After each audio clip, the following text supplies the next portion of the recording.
इस नजारे को देख रहे थे।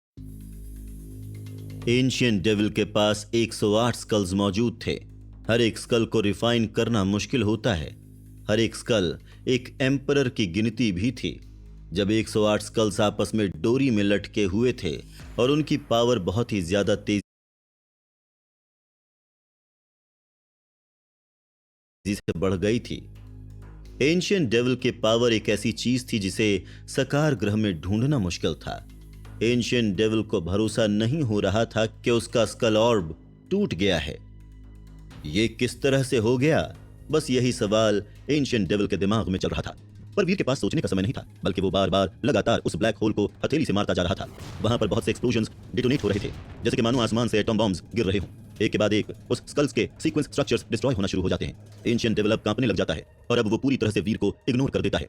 अब वो किसी भी तरह से गॉड्स डोर के थ्रू जाना चाहता था और इसीलिए वो स्टोन गेट को जोरों से मारता जा रहा था। ब्लैक होल के गायब होने से पहले वो उस दरवाजे को तोड़ देना चाहता था। नीचे मौजूद सभी स्पिरिट्स और एलियंस अभी भी तड़प रहे थे और अब तो एल्डर्स भी बहुत ज्यादा लंबे समय तक हैंडल नहीं कर पा रहे थे। उनकी खुद की बॉडीज डिकम्पोज हो रही थी। ज्यादातर डिमोनिक ऑराज और धुएं एंशियंट डेविल की तरफ आ रहे थे, जो उसे पावर और एक्स्ट्रा स्ट्रेंथ प्रोवाइड कर रही थी। इस तरफ वो गॉड्स डोर अभी भी खड़खड़ा रहा था। ऐसा लग रहा था जैसे कि वो किसी भी पल एंशियंट डेविल के पंच के द्वारा टूट जाएगी। ऑलमोस्ट हो ही गया। अपना एक हाथ डोर के अगेंस्ट मारते हुए एंशियंट डेविल बहुत ही ज्यादा पागल नजर आ रहा था। वो स्टोन डोर खड़खड़ाता है और हिलता है, लेकिन अभी तक एंशियंट डेविल उसे खोलने में नाकाम रहा था। समारा ग्रोवर और बाकी के सभी लोग शॉक में अपनी आंखें खोले हुए इस नजारे को देख रहे थे। उनकी आंखें ऑलमोस्ट उनके सॉकेट्स में से बाहर निकल कर आ गई थीं। अगर गेट खुला होता तो शायद वीर उसके अंदर सक हो गया होता। एंशियंट डेविल की करंट सिचुएशन के साथ उसे बस कुछ ही और पंचेस लगेंगे उस गेट को पूरी तरह से खोलने के लिए। वीर ने अब तक करीब 30 स्कल ऑर्ब्स को तोड़ दिया था और इस फिगर तक पहुंचने तक वीर नोटिस करता है कि ब्लैक होल की पावर गायब होना शुरू हो गई थी, लेकिन अभी भी उसे पूरी तरह से टूटने में थोड़ा समय बाकी था। और अब एंशियंट डेविल को डोर खोलने से रोकने के लिए बहुत ही ज्यादा देर हो गई थी। वीर वापस आ जाओ, अब बहुत देर हो गई है, समारा ग्रोवर चिल्लाते हुए कहती है। लेकिन वीर समारा ग्रोवर की आवाज को इग्नोर कर देता है। वो अपनी हथेली का इस्तेमाल करके दो और स्कल्स के सीक्वेंस स्ट्रक्चर को तोड़ देता है। वहां पर पहले 108 स्कल्स मौजूद थे और इसीलिए केवल कुछ ही स्कल्स को तोड़ना बेकार होगा और फिर पैंग पैंग एंशियंट डेविल दो और पंचेस मारता है और स्टोन डोर और भी ज्यादा शेक करना शुरू कर देता है। ऐसा लग रहा था जैसे कि वो एंशियंट डेविल की पावरफुल स्ट्राइक्स और बहुत ज्यादा देर तक बर्दाश्त नहीं कर सकता था। एंशियंट डेविल अपनी आंखें सिकुड़ता है और फिर पलटकर वीर की तरफ देखता है, जिसका पंच अब उसकी बॉडी के सामने मौजूद था। और फिर अचानक से डिमोनिक और एक्सप्लोड होता है। वो सभी मर रहे एलिट्स और भी ज्यादा तेजी से डिकम्पोज होना शुरू हो जाते हैं और जिसकी वजह से उनके धुएं में बदले वो सब के सब और भी ज्यादा तेजी से एंशियंट डेविल के पंचेस की तरफ बढ़ना शुरू हो जाते हैं। एंशियंट डेविल के पंचेस में और भी ज्यादा से ज्यादा डिमोनिक धुआं आ रहा था, इतना ज्यादा कि एंशियंट डेविल ऑलमोस्ट उस स्ट्रेंथ की इतनी भारी तादाद को संभाल नहीं पा रहा था। यहां तक कि शैडो शेल्टर के लोग भी अपनी आंखों के सामने के नजारे को देखकर शॉक रह जाते हैं। ये मेरा गॉड स्टोर है, अगर तुम इसमें एंटर करोगे तो तुम मर जाओगे। अगर तुम्हें मरने का इतना ही शौक है और तुम जिंदा नहीं रहना चाहते हो तो चलो मेरे साथ। एक गॉड के तौर पर मुझे लेवल अप होते हुए देखो। एंशियंट डेविल के इतना कहने के बाद वो फिर अपना सबसे खतरनाक और डरावना पंच मारता है। तुम बहुत ही ज्यादा बेवकूफ हो, अपनी आवाज में कामने के साथ वीर कहता है। अगले पल वो बंद अमरीला को पकड़ता है और ब्लैक होल के करीब जाता है।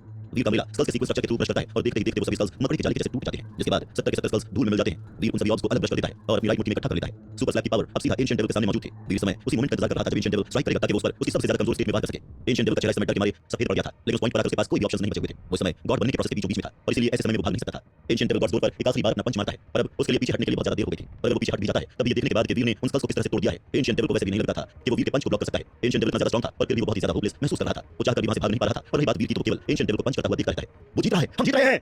समारा ग्रोवर देखती है कि एंशियंट डेविल चाहकर भी कुछ नहीं कर पा रहा है और ये देखकर उनकी खुशी का ठिकाना नहीं रहा था। पर फिर तभी अचानक से वहां पर एक सफेद रंग की परछाई नजर आने लगती है। एंशियंट डेविल का व्हाइट डोंकी अपने साथ एक इनविंसिबल पावर लेकर आया था। एंशियंट डेविल के सामने आकर वो वीर के पंच को ब्लॉक कर देता है। अपने चेहरे पर अजीब सी स्माइल के साथ वो व्हाइट डोंकी रेंगता है और उसकी बॉडी का सीक्वेंस स्ट्रक्चर टूट जाता है और वो एलियन पूरी तरह से धूल में मिल जाता है। अपनी आंखों के सामने के नजारे को देखकर वीर के चेहरे के एक्सप्रेशन बदल जाते हैं। उस क्रूशियल मोमेंट में जब वो उस व्हाइट डोंकी के द्वारा ब्लॉक हो गया था, उसी समय एंशियंट डेविल का पंच गॉड्स डोर पर पहुंच जाता है। वहां पर एक बड़े से बूम की आवाज आती है और स्टोन का गेट शेक होने लगता है। खोलना मत, डोर को मत खोलना। समारा ग्रोवर बाकी सभी उस डोर को देखते हुए चिल्लाते हुए कहते हैं और फिर पैंग वो स्टोन डोर टूटता है और फिर खुल जाता है, जिसके बाद अंदर से गॉड लाइट सितारों की जगमगाहट के जैसे बाहर निकलने लग जाती है। देखते ही देखते वो वीर और एंशियंट डेविल को रैप कर लेती है और उन दोनों के दोनों को अंदर की तरफ खींच लेती है। सब खत्म हो गया। एक गहरी सांस लेते हुए समारा ग्रोवर कहती है। वीर और एंशियंट डेविल गॉड्स डोर के अंदर सक हो जाते हैं और उनके चेहरे का रंग पूरी तरह से उड़ जाता है। गॉड्स डोर एक ऐसा रास्ता था जिससे डेमिगॉड्स मिस्ट्री प्लैनेट तक पहुंच सकते हैं। वो एक ऐसा रास्ता था जो एलियंस लेते हैं। उसके अंदर की पावर एक इंसान को क्रश करके उसकी बॉडी को रीबिल्ड करके उसे बहुत ही सफाई से निचोड़ देती थी। ये उस इंसान के लिए बना होता है जो उस डोर को बुलाता है। उस रिंसिंग और रीबिल्डिंग को एलिमेंट के साथ मैच होना चाहिए।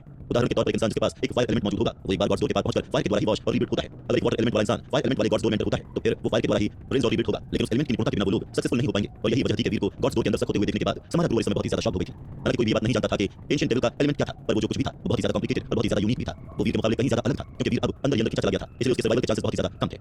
नॉर्मल डेमिगॉड्स के खुद के पास लो सक्सेस रेट रहता है। वो रेशियो करीब एक के मुकाबले 1000 तरह की फिगर में होती है, लेकिन वीर ऐसे डोर से टकराया है जैसे किसी और ने खोला था और यही वजह थी कि उसके सर्वाइवल के चांसेस और भी कहीं ज्यादा कम हो गए थे और चीजें इस बात की वजह से और भी कहीं ज्यादा बदतर हो गई थी कि वो कोई और एंशियंट डेविल जैसा खतरनाक बीइंग था। डैड डोर को वीर और एंशियंट डेविल को अंदर खींचता हुआ देखकर बाकी उस डोर के बंद होने के ठीक पहले ही उस डोर के थ्रू उड़ते हुए चली जाती है और फिर बूम, हवा में छुपा वो स्टोन डोर कस के बंद हो जाता है और फिर वो वहां से चला जाता है। बहुत बात भी ठीक तो होंगे ना। शौक से उबरने के बाद चीप चीप पूछता है, लेकिन समारा ग्रोवर कुछ भी जवाब नहीं देती है।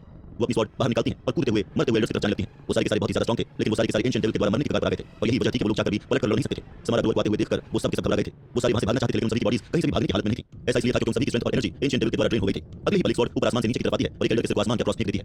अगर तुमने मुझे जान से मारा तो ये तुम्हें जान से मार डालेंगे, एल्डर यिन चिल्लाते हुए कहता है। लेकिन उस समय समारा ग्रोवर को इस बात से कोई फर्क नहीं पड़ता था और इसलिए वो एल्डर यिन को दो टुकड़ों में काट देती है। चीप चीप और ग्रीन काऊ भी भागते हुए बाहर आते हैं। शैडो शेल्टर आकर वहां के लोगों से पंगा लेने का आइडिया बहुत ही बुरा था। एल्डर यिन की कटी हुई लाश के ऊपर चढ़कर वो दोनों के दोनों दावा करते हैं, इसने हमारे बॉस के साथ जो सलूक किया है उसका बदला लेने के लिए मुझे भी इसके ऊपर चढ़ने दो। टैंग एक एरो उड़ता हुआ आगे आता है और एक और एल्डर के सीने को पियर्स कर देता है। एलोरा इस समय बहुत ही ज्यादा गुस्से में नजर आ रही थी। एलोरा फिर एक और एरो निकालती है और सीक्रेट लीडर की तरफ निशाना साधती है। हालांकि बात और थी कि समारा ग्रोवर उसे ऐसा करने से रोक लेती है। वी ने समारा ग्रोवर को एलोरा की असली आइडेंटिटी के बारे में सब कुछ बता दिया था और इसलिए समारा ग्रोवर ने इस बात का खास ध्यान रखा था कि वो एलोरा का पूरा ध्यान रखे। लेकिन इसमें उन्हें एलोरा को सीक्रेट लीडर को जान से मारने से रोकना ही रोकना था। सीक्रेट लीडर किसी भी और के द्वारा मारा जा सकता था, लेकिन एलोरा के द्वारा नहीं।